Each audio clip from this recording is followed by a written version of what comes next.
What's up, y'all? It's your boy, Not a Faithful. How is everybody doing? Bag was stuck to the mic. Sorry for my tardiness, but what's up, y'all? It's your boy, Not a Faithful. It's football day. Of course, we're going to get you ready for Niners Bucks. But before we do that, of course, we got to remind everybody that it's football day. Save 10% with the promo code Beat the Bucks exclusively at NinerFaithfulRadio.com/shop. Save 10% by using our shop49ers.com affiliate link and help out Niner Faithful Radio. Link is in the description of this video. Go to SeatGiant.com. Use the promo code Niner Faithful Radio. If it would change. Go to SeatGiant.com. Use the promo code Niner Faithful Radio to save on all your theater, concert, and sporting event tickets, as well as help out the show. Follow us on social media on Facebook at Niner Faithful Radio, Instagram, Tumblr at Niner Faithful Radio, and Twitter at Niner Faithful R. To see everywhere you can subscribe to the show, go ahead and visit NinerFaithfulRadio.com/subscribe. And make sure you check out our game day shows, which apparently I didn't do this week, the slide for. I'm really slacking in my Mackin. But yeah, make sure you it's right here. Make sure you catch the rest of the game day shows. Halftime, Jason will be doing our halftime report, and Jamie will be live at 9 p.m. here on the West Coast to give you her thoughts about hopefully this Niner dub. So let's get the show cracking. Come on. Oh, the internet's always really slow. Connection's unstable.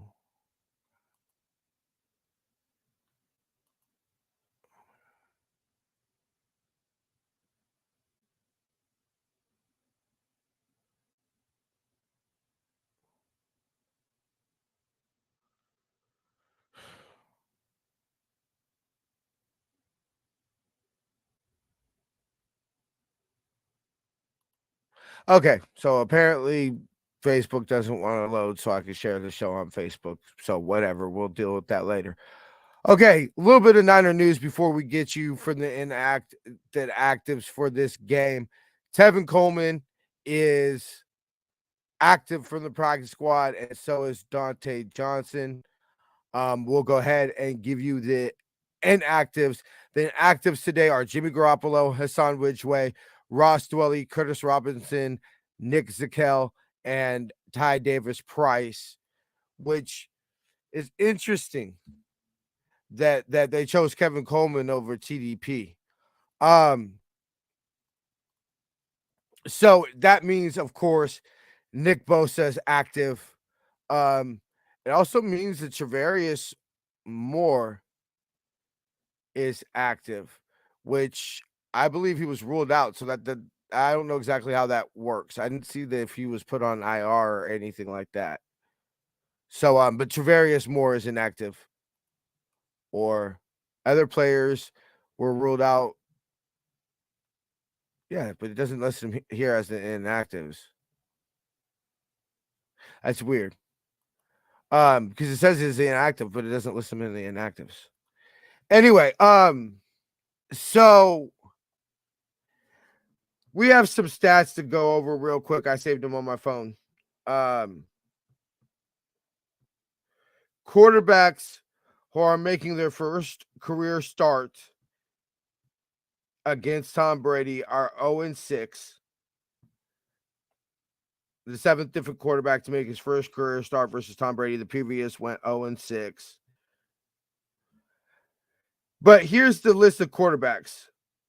Luke Falk in 2019, Buffalo, E.J. Manuel in 2013, Jake Locker in 2012, Tyler Placo 2011, Matt Finn in 2010, and Luke McCown in 2004. Um, I mean, that's not exactly a who's who of quarterbacks that he's played against. And I'd be curious how many of those teams that Tom Brady played against had defenses like ours and had offensive playmakers like we do. And that's kind of the thing I've been circling back is that obviously Brock Purdy starting this game is not ideal.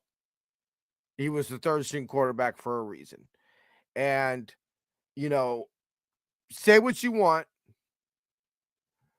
but if the Niners were all that confident in him, they wouldn't have signed Jimmy. So he's a third string quarterback for a reason. I don't care how much they said they were willing to go into the season with them as their backup, with him as their backup. But I keep on going back to the fact of that I don't think he could play the quarterback position. He was a 4-year starter at Iowa State. Now, I understand Iowa State isn't some football powerhouse or anything like that, but being a 4-year starter in college, it's people who knock Trey Lance for his lack of experience in college.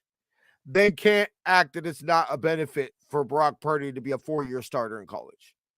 Like you can't have it both ways. Trey can't have not enough experience in college, but it'd be absolutely nothing that Brock Purdy played 4 years of college football in the Big 12.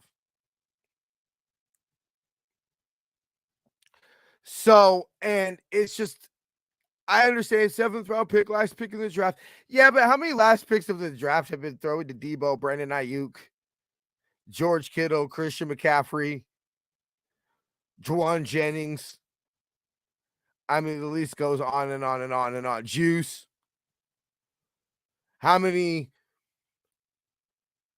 7th round quarterbacks? I won't even say Mr. Irrelevance since he was literally the first Mr. Irrelevant to throw a forward pass. How many 7th round quarterbacks have had Trent Williams as their left tackle?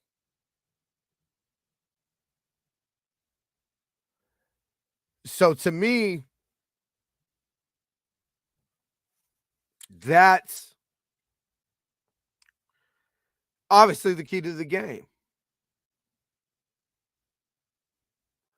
Is that can Brock Purdy not replicate what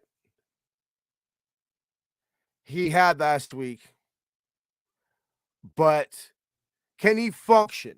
What I saw last week was a quarterback who could function in the offense. That third and 10 pass to Kittle, the drive that we ended up scoring the touchdown right before halftime. That was one of the, I mean, that was a pretty ball. Oh, people are gonna get so sick of that pun. I hope we can get sick of that pun because that means he's throwing a lot of Purdy balls. But I did not see anything that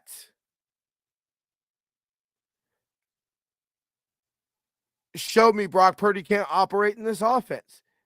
The stage is too big to him. I mean, they zero blitzed him, I believe it was 13 times. They brought pressure. Now, I understand this is tell balls, and I keep on hearing how a team will have a week to prepare for him. A team will have a week to prepare for him.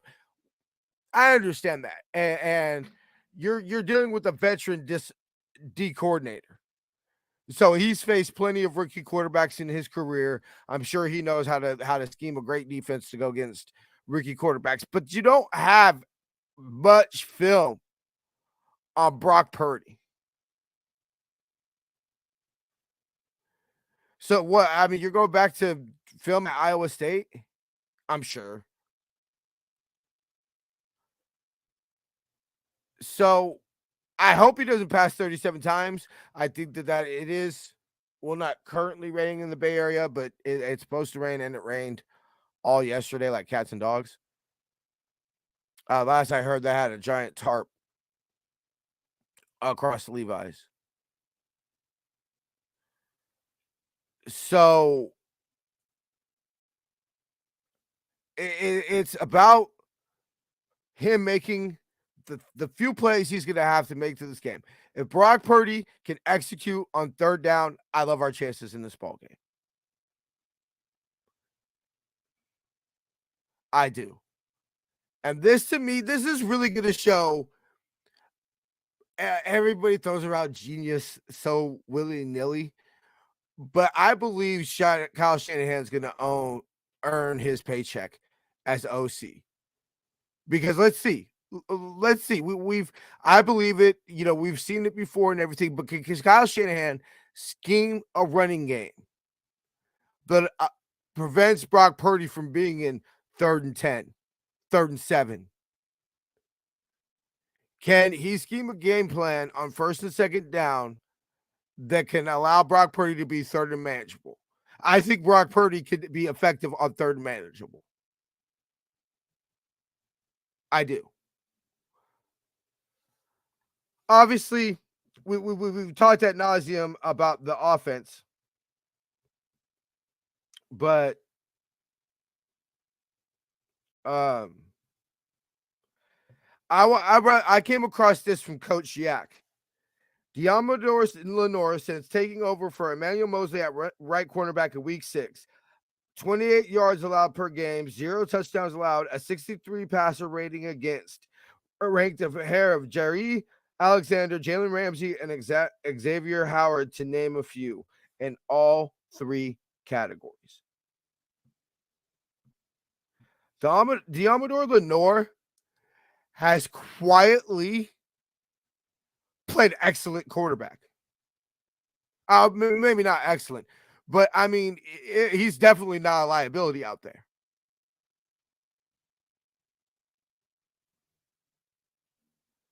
That, to me, is a sneaky X factor of this game because he's going against Tom Brady. You know, he's not going he's not going against Tua.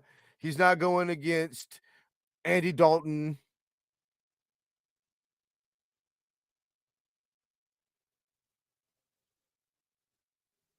So this, to me, is his X factor because Tom Brady's going to test it.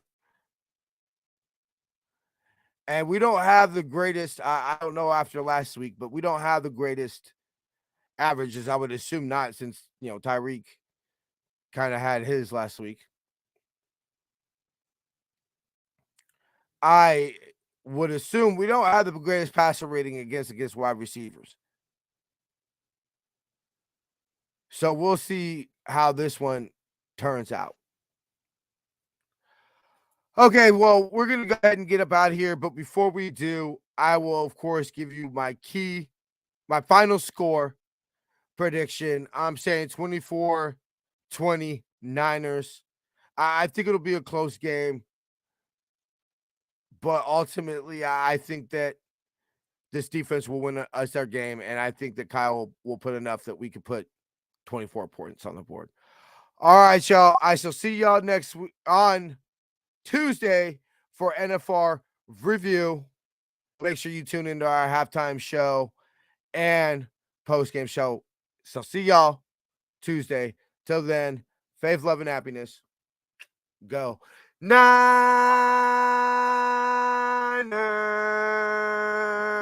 Let's get this dub, baby.